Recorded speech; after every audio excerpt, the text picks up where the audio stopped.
सिन्हा बैठक की अध्यक्षता करेंगे। यूनिफाइड हेडक्वार्टर्स की बैठक होगी और सिक्योरिटी ऑपरेशंस की इस दौरान समीक्षा की जाएगी। बैठक में सुरक्षा हालात पर भी चर्चा होगी। तो बड़ी खबर इस वक्त की आपको बता रहे हैं, एलजी मनोज सिन्हा की अध्यक्षता में श्रीनगर के राजभवन में आज बड़ी बैठक होगी और इस दौरान यूनिफाइड हेडक्वार्टर्स की यह बैठक होगी और सिक्योरिटी ऑपरेशंस की समीक्षा करेंगे एलजी मनोज सिन्हा। बैठक में सुरक्षा हालात पर चर्चा होगी।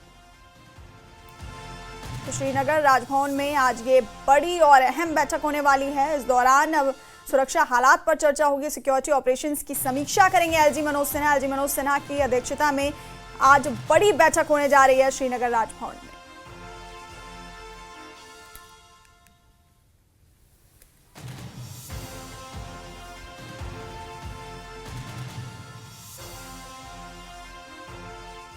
और अब बात करेंगे लद्दाख की। लेह में हिंसा के आरोपों से घिरे सोनम वांगचुक की मुश्किलें बढ़ती दिख रही हैं। गलत तरीके से विदेशी फंडिंग को लेकर सोनम वांगचुक के एनजीओ का एफसीआरए लाइसेंस रद्द कर दिया गया है। सीबीआई अवैध फंडिंग की जांच कर रही है। आरोप है कि सोनम वांगचुक के Himalayan institute of alternatives Ladakh यानी HIAL और दूसरे संस्थाओं में विदेशी फंडिंग के नियमों का उल्लंघन हुआ।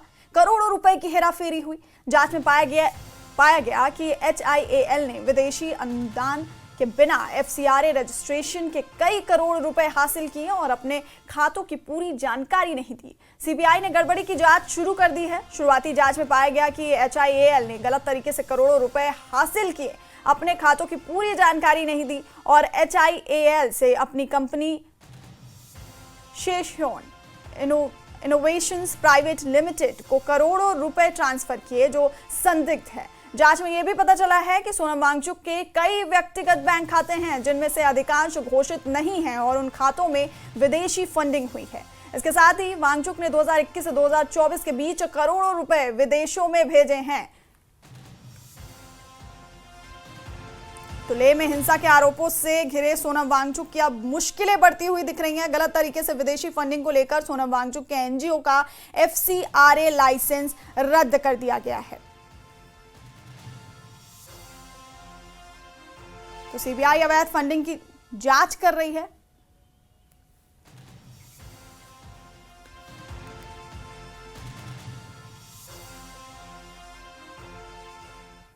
एनजीओ का एफसीआरए लाइसेंस रद्द होने पर पर्यावरणविद सोनम वांगचुक ने क्या कुछ कहा, आइए सुनिए।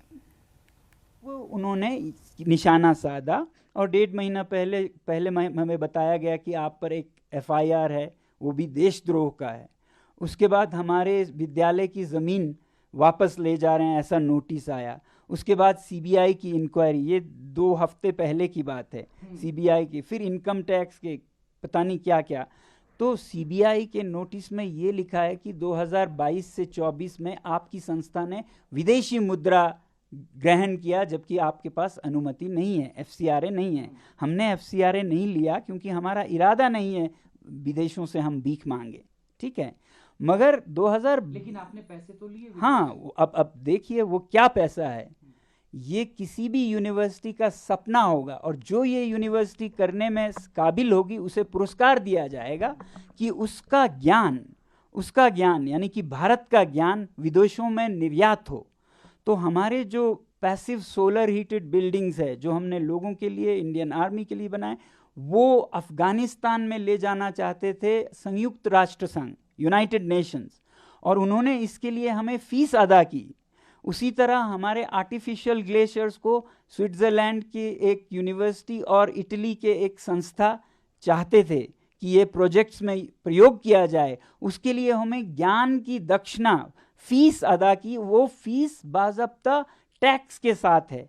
आप जब चंदा लेते हैं उस पर टैक्स नहीं लगता है। ये सर्विस एग्रीमेंट है जो आपकी एक क्या कहते हैं, इज्जतदार नॉलेज पार्टनर किसी और को नॉलेज सप्लाई करता है। तो इसको फॉरेन कंट्रीब्यूशन नहीं कहते हैं। वो भी समझ गए कि उन्होंने गलती से इसे फॉरेन कंट्रीब्यूशन माना, मगर बंद करने के बजाय अब वो 22 से 24 के बजाय 21-20 कहीं तो कुछ मिले ढूंढने लग गए। फिर हमारे जो छोटे बच्चों का विद्यालय है वहाँ चले गए, उससे मांगने लगे। ठीक है, मांगिए, आपको जो मिले ले लीजिए। सोनम वांगचुक ने यह भी कहा कि उन पर पीएससी लगाने की तैयारी की जा रही है ताकि 2 साल के लिए बिना जांच और बेल के जेल भेजा जा सके। उन्होंने कहा कि मुझे बिल्कुल डर नहीं है, मैं इंतजार कर रहा हूं, मुझे गिरफ्तार कर सकते हैं। ऐसे भी ऐसे खबरें आती गई बहुत अच्छे सूत्रों से कि आपके खिलाफ पब्लिक सेफ्टी एक्ट का केस बनाया जा रहा है ताकि आपको 2 साल के लिए बिना जांच के, बिना बेल के जेल भेजा जा सके। तो आपको डर है कि अब आपकी गिरफ्तारी? बिल्कुल डर नहीं है, मैं बिल्कुल इंतज़ार कर रहा हूं। बल्कि मैं ये सोचता हूं कि न्योता देंगे पुलिस को कि आए आपको गिरफ्तार? बिल्कुल देंगे, क्यों नहीं देंगे। जब वो चाहें हमें गिरफ्तार कर सकता है। मैं सोचता हूं कि मेरे जेल में होना देश को ज़्यादा जगाएगा मेरे बाहर होने से, क्योंकि देश नज़ारा देखेगा। जो आदमी देश विदेश से भारत के लिए मैग्सेसे से लेके रोलेक्स अवार्ड से लेके 30 पुरस्कार लाता है, 8 तो यूनिवर्सिटीज़ के ऑनररी डॉक्टरेट्स लाता है, देश का नाम ऊंचा करता है, यहाँ के ज्ञान को निर्यात करता है और चीन जैसे देशों के खिलाफ बायकॉट चाइनीज़ प्रोडक्ट्स का मुहिम चलाता है, जो आगे ले जाके सरकार भी उसे आगे बढ़ाती है। उसी आदमी को हम आज ऐसे दोषों में जेल डाल रहे हैं। ये नज़ारा जब वो देखेंगे तब वो समझेंगे कि आज देश कैसे चल रहा है। तो इसलिए मैं सोचता हूँ मेरी देश सेवा की यही एक आखिरी कड़ी रह गई है। वहीं सोनम वांगचुक पर एफसीआरए के तहत कार्रवाई पर पीडीपी प्रमुख महबूबा मुफ्ती ने सवाल उठाए हैं। सोशल मीडिया पर महबूबा मुफ्ती ने कहा कि गृह मंत्रालय द्वारा सोनम वांगचुक का एफसीआरए लाइसेंस रद्द करना शासन नहीं बल्कि सजा के रूप में छिपी उसकी हताशा है। सोनम सरकार विरोधी या राष्ट्र विरोधी नहीं है। जवाबदेही की मांग करना अपराध नहीं है। जिस व्यक्ति ने बर्फ के स्तूप और सौर ऊर्जा से चलने वाले स्कूल बनवाए और लद्दाख को नवाचार और आशा से रोशन किया, उसे अब अंधेरे में निशाना बनाया जा रहा है।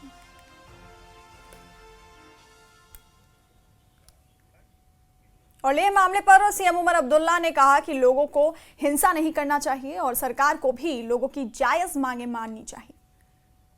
लेह में हालात काफी खराब हैं, हालात खराब और अफसोस है। कीमती जानें वहाँ गई हैं, कई लोग जख्मी हुए हैं। मैं तो सिर्फ उन्हें अपील करूँगा कि कानून को अपने हाथ में ना लिया जाए। कानून अपने हाथ में ना लें, उनको जो है अमन का जो है रास्ता इख्तियार करना चाहिए और गवर्नमेंट ऑफ इंडिया को उनकी जो जायज़ डिमांड हैं उन पे जो है गौर करना चाहिए। इतनी हम यहाँ से बात कर सकते हैं। हम तो चाहेंगे कि करगिल और लेह में जो है अमन बना रहे। वहीं लेह हिंसा को लेकर लद्दाख टेरिटोरियल कांग्रेस कमेटी के अध्यक्ष नवांग रिजन जोरा ने उपराज्यपाल कविंदर गुप्ता को पत्र लिखा और न्यायिक जांच की मांग की है। कांग्रेस ने प्रशासन पर गंभीर आरोप लगाते हुए कहा है कि विरोध प्रदर्शन के दौरान पुलिस की कठोर और दमनकारी कार्रवाई से हालात बिगड़े। कांग्रेस ने यह भी कहा कि स्थिति को अधिक संयम और धैर्य से संभाला जा सकता था। तो लेह हिंसा को लेकर कांग्रेस ने पत्र लिखा है उपराज्यपाल कविंदर गुप्ता को, न्यायिक जांच की मांग की गई है। यहां पर कांग्रेस ने प्रशासन पर गंभीर आरोप लगाते हुए ये कहा कि विरोध प्रदर्शन के दौरान पुलिस की कठोर और दमनकारी कार्रवाई से वहां पर हालात बिगड़े। कांग्रेस ने यह भी कहा कि स्थिति को अधिक संयम और धैर्य से संभाला जा सकता था। तो लेह हिंसा पर न्यायिक जांच की मांग की गई है। कांग्रेस ने उपराज्यपाल कविंदर गुप्ता को पत्र लिखकर न्यायिक जांच की मांग की है। पीडीपी प्रमुख महबूबा मुफ्ती ने लद्दाख हिंसा को दुर्भाग्यपूर्ण बताया। उन्होंने कहा कि लद्दाख को आशंका है कि अगर उन्हें छठी अनुसूची नहीं मिली तो वो सब कुछ खो देंगे। वहीं इस दौरान मुफ्ती ने केंद्र पर सवाल उठाए। उन्होंने कहा कि केंद्र की विफलता से लोगों में आक्रोश है। महबूबा ने सोनम वांगचुक पर गृह मंत्रालय के बयान की निंदा भी की। मुफ्ती ने कहा कि सोनम वांगचुक ने लद्दाख के विकास में बहुत योगदान दिया है। 2019 में जब यहाँ हमारा जो स्पेशल स्टेटस उसको गैर कानूनी गैर आईनी तरीके से ख़त्म किया गया, तो उस वक्त लद्दाख के लोगों में एक खुशी की लहर दौड़ी। उन्होंने कहा चलो इसी बहाने हमें यूनियन टेरिटरी मिला और शायद हमें पहले से भी ज़्यादा इख्तियारात मिलेंगे, ज़्यादा हुकूक मिलेंगे। मगर बिल्कुल उसका उल्टा हो गया। नहीं, वो तो बड़ा ही पुरअमन, बड़ा एनवायरमेंटलिस्ट है जिसको बहुत कदर है हमारे पहाड़ों की, जंगलों की। उसने मार्च भी किया यहाँ से दिल्ली तक, और बड़ा पुरअमन, बड़ा ही पीसफुल आदमी है। तो आज उसका भी सब्र का बांध टूट गया। हमारे तो जम्मू कश्मीर में जो उन्होंने करना था, हमारे जंगल काट दिए, तो सबकी नजरें लगी हुई हैं लद्दाख पे। तो लद्दाख के लोग इसको बचाना चाहते हैं।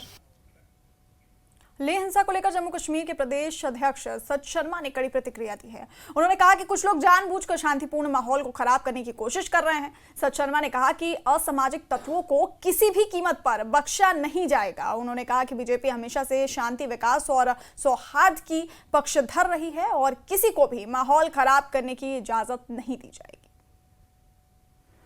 लद्दाख एक ऐसा प्रदेश है, ऐसी यूटी है, यहाँ पर शांति पसंद लोग रहते हैं, शांति प्रिय लोग रहते हैं। डेवलपमेंट का वातावरण वहाँ पर बहुत अच्छा बना है। लगातार से डेवलपमेंट वहाँ हो रही है और सबसे सुरक्षित क्षेत्रों में अगर हम लोग कह सकते हैं तो वो लद्दाख है। ऐसे समय में कुछ ऐसे लोगों ने जो नहीं चाहते वहाँ का वातावरण अच्छा हो, जो नहीं चाहते वहाँ पर डेवलपमेंट का वातावरण हो, उन लोगों ने वातावरण खराब करने की कोशिश की है। रिजल्ट आप लोगों ने कल देखा, जिसके चलते कई बिल्डिंग्स, कई गाड़ियां, कई सरकारी गाड़ियां, उनको तबाह किया गया। भारतीय जनता पार्टी का मानना है कि किसी भी सूरत में वो लोग जिन्होंने ये घटना को अंजाम दिया है वो बख्शे नहीं जाएंगे।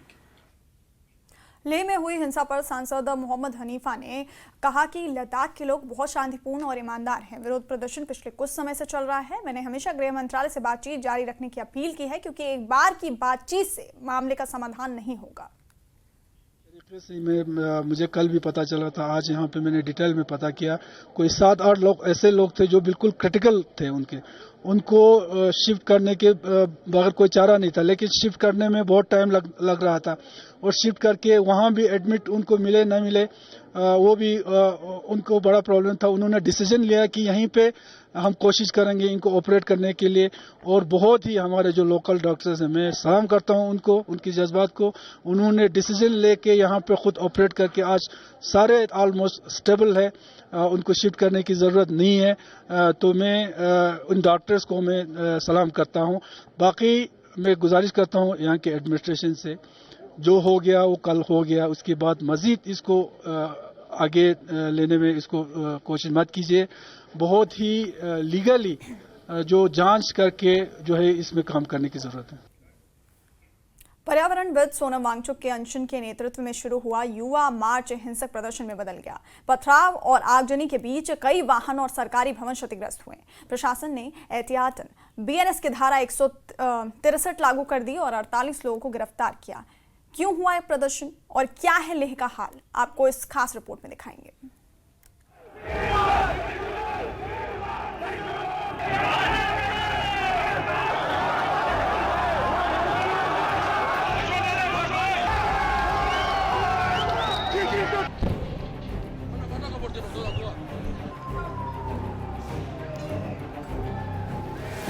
24 सितंबर को लेह में लद्दाख के स्टेटहुड छठी अनुसूची में शामिल करने, नौकरियों में आरक्षण और अलग लोकसभा सीटों की मांग को लेकर प्रदर्शन हिंसक रूप ले गया।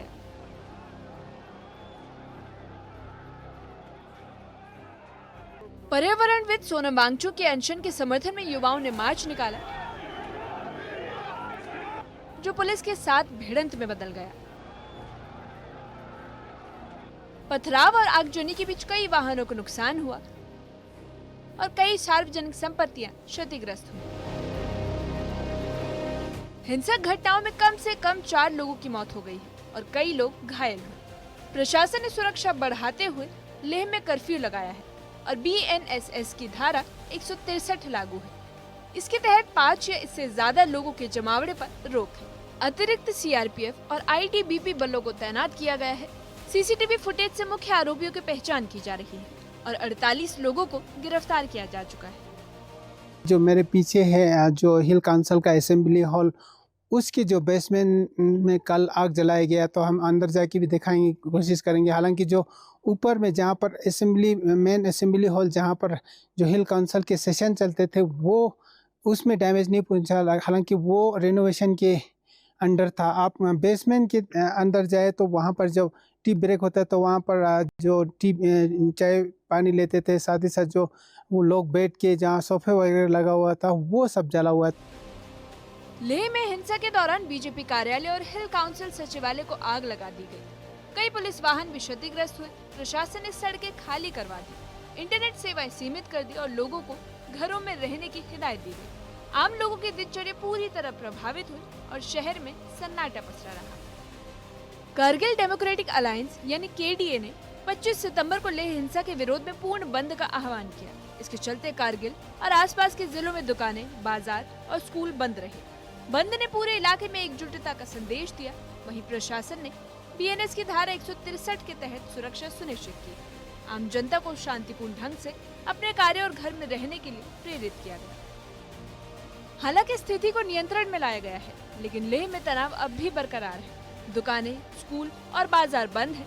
लोगों से घरों में रहने की अपील की गई है। प्रदर्शनकारी अपनी मांगे शांतिपूर्ण तरीके से मनवाने की कोशिश में है, लेकिन युवाओं की नाराजगी गहरी बनी हुई है। वहीं कारगिल में भी केडीए के बंद से प्रभाव दिखा। प्रशासन सतर्क है, पर माहौल अभी पूरी तरह सामान्य नहीं हुआ है। न्यूज़ 18 के लिए लेह से मारूफ स्टैंजिन की रिपोर्ट।